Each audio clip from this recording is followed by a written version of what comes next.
Plus, Pig in a Poke, Dateline. Watched it, and your own kids may watch it today.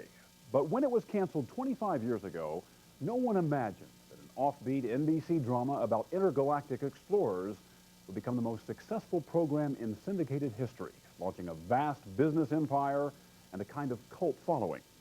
And with yet another movie coming out, you don't have to be a Trekker to figure out what show we're talking about.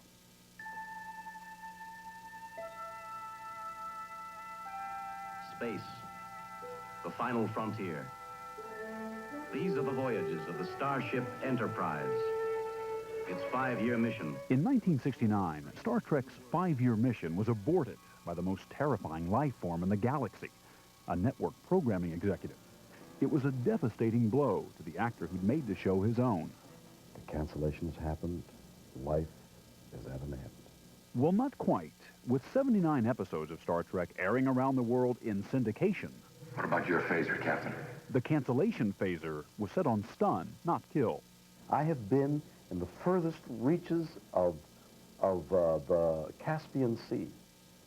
My face was on the black and white set, speaking Farsi. And the waiter comes over to me. He says, Captain Kodak? With this kind of worldwide appeal, how valuable is the Star Trek Enterprise? Consider this. With the series running strong in reruns, 6 motion pictures have earned $500 million at the box office. So what is it about these intrepid explorers that has allowed the show to go where none has gone before? It speculates on the question that is the most profound of human questions. What's up there? The other answer has more to do with the portrayal of Captain Kirk by William Shatner. If you see me slipping again, your orders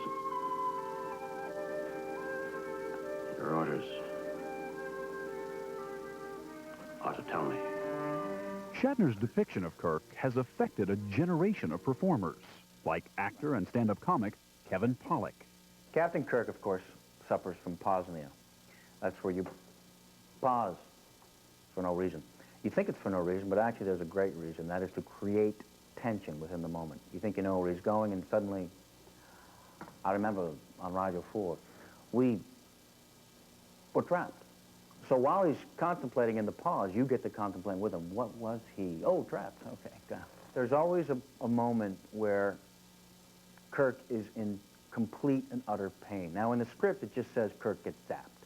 But as the actor, as the genius, Shatner must find a way to convey absolute pain. Pain that the viewer has never even imagined and couldn't possibly drum up in their own mind. And so what it is the elbows come together, the hands are thrusted forward, and the expression on the face must sell, I have to stand for this, must sell the moment in every way, shape, and form. So he's staring the creature down, and then comes the zap. You see, it's really simple. Let me do it again, in case you missed it at home. Elbows together, hands thrust out, face of utter horror. 24th century isn't so tough.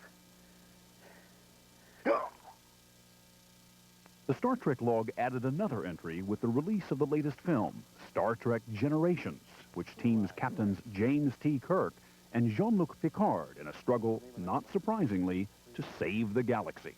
I take it the odds are against us and the situation is grim. You could say that. You know, if Spock were here, he'd say that I was an irrational, illogical human being for taking on a mission like that.